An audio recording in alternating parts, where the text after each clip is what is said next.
हम पढ़ने वाले हैं साथियों आर्या छंद। साथियों पिछले वीडियो में हम पढ़ चुके हैं छंद की परिभाषा, छंद किसको कहते हैं, छंद को कैसे समझा जाता है, छंद को कैसे पढ़ा जाता है, आदि आदि विषय हम पिछले वीडियो में देख चुके हैं। और यदि अभी तक आपने हमारे पिछले वीडियो को नहीं देखा है तो पहले वो देख लें और इस वीडियो को अंत तक देखें ताकि आप आर्या जो छंद होता है, आर्या छंद की जो परिभाषा होती है उस परिभाषा को आप आराम से समझ सकें और उदाहरण सहित समझ सकें। साथियों यदि अभी तक आपने हमारे YouTube चैनल को सब्सक्राइब नहीं किया है तो सबसे पहले सब्सक्राइब कर लें ताकि आने वाले वीडियो आपके पास तक आसानी से पहुंच सकें। तो साथियों हम पढ़ते हैं आर्या छंद। साथियों आर्या जो छंद होता है वह मैंने आपको पिछले वीडियो में बताया था कि पद्यम चतुष्पदी जो पद्य होता है जिसको पद कहते हैं वह चार प्रकार का उसमें चार पाद होते हैं। जो पद्य होता है साथियों चार पादों से युक्त एक पद्य होता है जिसको कि हम श्लोक कहते हैं। पद्यम चतुष्पदी जो कि वृत्तम जाति रीति द्विधा, वृत्त और जाति के भेद से दो प्रकार का होता है। पद्यम चतुष्पदी वृत्तम जाति रीति द्विधा, उसमें भी साथियों जो वृत्त होता है उसको तीन प्रकार का होता है, अर्ध संवृत्त, विषमवृत्त और संवृत्त, इस प्रकार से तीन भेद होते हैं। और जो जाति होती है साथियों उसी जाति का उदाहरण यह आर्या छंद है। आर्या छंद जो है साथियों किसका उदाहरण है, जाति। जाति जो है जाति मात्रा कृता भवेत। साथियों जो जाति होती है उसको हम मात्रा के द्वारा समझते हैं, मात्रा के द्वारा जाति को पढ़ा जाता है, इसीलिए इस छंद को यानी आर्या छंद को मात्रिक कहा जाता है क्योंकि ये साथियों किसका उदाहरण है, यह जाति का उदाहरण है। इसके अलावा अन्य जो छंद हैं जैसे अनुष्टप छंद है, इंद्रवज्रा, उपेंद्रवज्रा, शार्दूल विक्रीडितम, ये सभी छंद साथियों किसके उदाहरण है, वृत्त के उदाहरण है। इसलिए वहां पर अक्षर जोड़ा जाता है। अक्षर से हम समझते हैं कि एक अक्षर, दो अक्षर, तीन वर्ण, एक वर्ण, दो वर्ण, तीन वर्ण। तो वर्णों की जहां पर बात होती है साथियों वहां उसको वृत्त कहा जाता है क्योंकि वृत्तम अक्षर संख्यातम जाति ही मात्रा कृता भवेत। जहां पर जाति की बात आती है, जहां पर मात्रा की बात आती है उसको हम क्या कहते हैं साथियों, उसको मात्रिक या उसको जाति कहते हैं। तो हमारा जो आर्या छंद है यह भी जाति का ही एक भेद है, जाति का ही एक उदाहरण है। तो आज हम साथियों समझते हैं आर्या जो छंद है, मात्रिक जो छंद है आर्या, उसी की आज हम परिभाषा समझेंगे और उसी की परिभाषा में ही उसका जो उदाहरण है उसको आसानी से समझेंगे। साथियों क्या किया है, जो हमारे आचार्य लोग हुए हैं जिन्होंने छंदों की परिभाषाओं की, सूत्रों की जिन्होंने रचना की है, उन्होंने इस प्रकार से सूत्र बनाए हैं कि आपको उदाहरण के लिए अन्यत्र कहीं भटकने की कोई आवश्यकता नहीं है। जो उदाहरण है, जो सूत्र है, वही सूत्र में उसका उदाहरण भी सन्निकृष्ट उन्होंने समावेश कर दिया है। किस प्रकार से समावेश कर दिया है आप देखेंगे, अभी मैं आपको बताऊंगा लक्षण। किसका लक्षण है साथियों है आर्या, जो आर्या छंद है उसी आर्या छंद का यह लक्षण है। किस प्रकार का लक्षण है, यस्याह पादे प्रथमे द्वादश मात्राः तथा तृतीयेपि अष्टादश द्वितीये चतुर्थ के पंचदश सार्या। अब साथियों यहाँ देखेंगे आप कि यस्याह मतलब जिसके। अब आपके मन में प्रश्न आएगा कि किसके, तो यही उत्तर दिया है कि सार्या, आर्या यानी आर्यायाः। यस्याह मतलब आर्यायाः पादे प्रथमे, आर्यायाः प्रथमे पादे द्वादश मात्राः, यानी कि साथियों जो आर्या छंद होता है उसके प्रथम पाद में द्वादश मात्राएं होती हैं। तथा तृतीयेपि, और जो तृतीय पाद होता है उसमें भी, यानी कि प्रथम पाद और तृतीय पाद, इन दोनों पादों में कितनी मात्राएं होंगी साथियों, द्वादश मात्रा, 12 मात्राएं होती हैं। उसी प्रकार से द्वितीय पाद में अष्टादश यानी 18 मात्रा द्वितीय पाद में होती हैं और चतुर्थ के पंचदश यानी कि जो चौथा पाद होगा आपका उसमें पंचदश यानी कि 15 जहां पर मात्राएं होती हैं उसको आर्या छंद कहते हैं, आर्या मात्रिक छंद कहते हैं। अब साथियों जो मात्राएं इनकी गणना कैसे होती है तो आप ध्यान से सुनिए। हम जिस प्रकार से पढ़े हैं व्याकरण आदि में और अन्यत्र भी हमें सुनने को मिला है कि एक मात्रा भवेद ह्रस्वो द्विमात्रा दीर्घ उच्यते त्रिमात्रस्तु पुरतो ज्ञेयः व्यंजनम चार्धमात्रिकम। यह हमें अन्यत्र और सभी जगह हम सुनते रहते हैं। श्लोक संस्कृत के जो विद्यार्थी हैं अब तक उन्होंने इसको सुना है। तो साथियों यहाँ पर जो बात की गई कि एक मात्रा भवेद ह्रस्वो, कि जो एक मात्रा होती है उसको जो ह्रस्व होता है वह एक मात्रिक होता है, ह्रस्व को ही एक मात्रा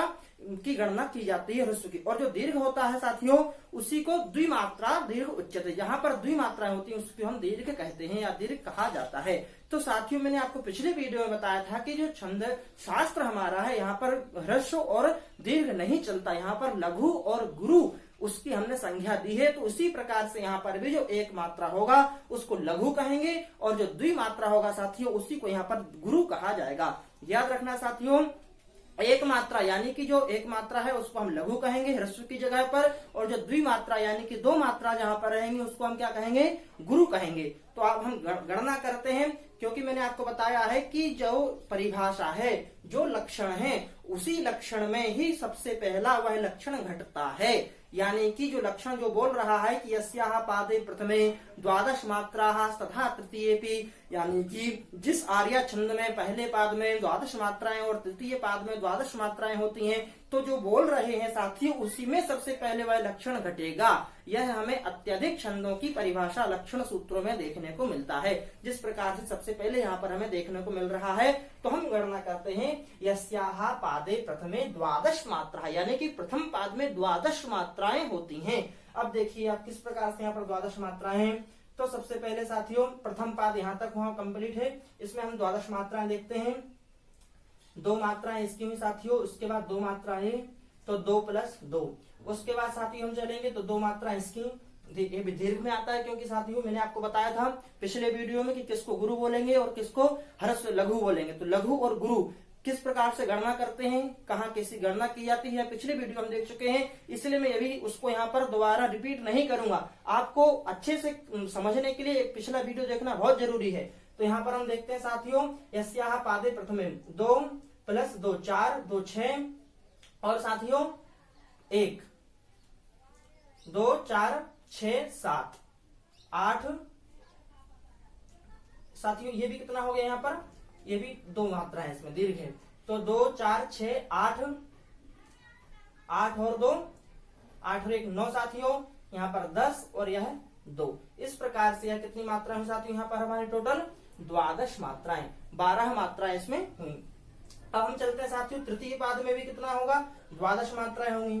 तो यहाँ पर दो मात्राएं, फिर इसमें दो मात्राएं, इसमें 1 और इसमें 1। अब हम चलेंगे तो इसमें भी दो मात्राएं, इसमें भी दो मात्राएं, इसमें भी दो मात्राएं। जब हम जोड़ेंगे साथियों तो कितना होगा ये हमारा, 2 2 4 5 6 7 8 9 10 11 और 2 1 12। इस प्रकार साथियों द्वादश मात्राएं हमारी तृतीय पाद में भी हुई। अब इस श्लोक का जो परिभाषा है वो क्या बोलती है साथियों कि अष्टादश द्वितीय, यानी कि जो द्वितीय पाद है उसमें 18 मात्राएं होती हैं। अब ये हमारा द्वितीय पाद है, तो हम इसमें कितनी 18 मात्राएं हमें देखना है। तो साथियों 2 1 1 1 1 हो गई, ये इसमें 2 है, इसमें 2 है, इसमें 1, फिर इसमें 2। उसी प्रकार से इसमें 1 है, इसमें 2 है और इसमें भी 2 है। अब हमें जो अंतिम वाला पद है, अंतिम वाला जो वर्ण है, मात्रा है, उसको हमें क्या करना पड़ेगा, शुरू से जोड़ते हैं, क्योंकि परिभाषा के हिसाब से वहां पर लघु की आवश्यकता है या गुरु की। तो जो भी होगा वह हम वहां पर कर लेंगे। 2 और 1 3 4 5 6 7 8 9 10 11 12 13 14 15 16।